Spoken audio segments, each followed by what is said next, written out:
তো আশা করেছি নবী পাকের পাশে জায়গাটাই শোবো। উনি যদি না বলেন আমার কোনো দুঃখ নাই, তবে একটু বলবেন এটা আমি সবার একটু আশা করেছি নবীর কাছে। হযরত আব্দুল্লাহ চলে গেলেন।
আমি আয়েশার মনের আশা ছিল, আমি আয়েশার মনের চাওয়া ছিল,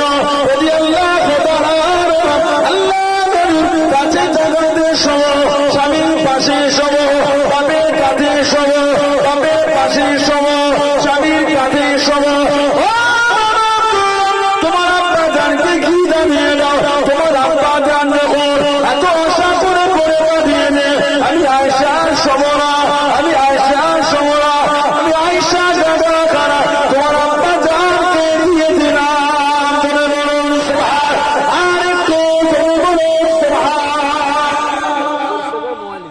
এটা জীবনের আমার একটা আশা ছিল, স্বামীর পাশে শোব, স্বামী নবী, বাপের কাছে শোব, আবু বকর সিদ্দিক রাদিয়াল্লাহু আনহু। তবে তোমার আব্বা জান যখন আমার কাছে আশা করে যেই পাঠিয়েছে, আর আমি জায়গাটায় শোব না, তোমার আব্বাকে বলো নবী পাকের পাশে জায়গাটা আমি তোমার আব্বাকেই দিয়ে দিলাম। ওখানটায় আমি শোয়ার থেকে তোমার আব্বার শোয়াটাকে আমি প্রাধান্যটা একটু বেশি দিলাম। জোরে বলুন না। এর পেছনে একটা কারণ আছে, এটা উনি ইহসান করেছিলেন, ইহসান দয়া করেছিলেন। কেন? মুনাফিকদের সরদার ছিল আব্দুল্লাহ ইবনে উবাই ইবনে সুলুল।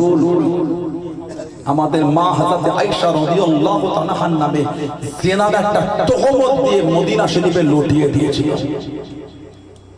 উমরে ফারুকের কানে একবার আওয়াজ চলে গেল, আল্লাহর নবী মা আয়েশাকে ছেড়ে দেবে।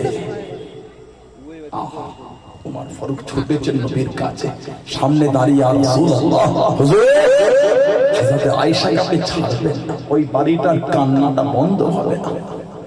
এই যে মায়ের হয় নবী ছাড়বেন না, তার কথা যখন কানে গেছিল নবীকে গিয়ে বলেছে, এই কথা আমার নবীকে উনি বলেছিলেন। এই যে মায়ের জন্য নবীর কাছে একটু সুপারিশই করতেন। আমার মা তিনি উনি যখন আশা করে বলে পাঠালে নবীর পাশের জায়গাটা উনিও ওনার প্রতি ইহসান করে ওই জায়গাটা উনিও ছেড়ে দিলেন। জোরে বলুন না সুবহানাল্লাহ। সেই সাহাবাদের দিকে দেখেন, আল্লাহ আমাদের কবুল করে, আল্লাহ আমাদের ভাইগুলোকে নোংরা থেকে ফিরিয়ে দেন। বলেন আল্লাহুম্মা আমিন। জোরে বলেন আল্লাহুম্মা আমিন। একটু দরুদ শরীফ। আল্লাহ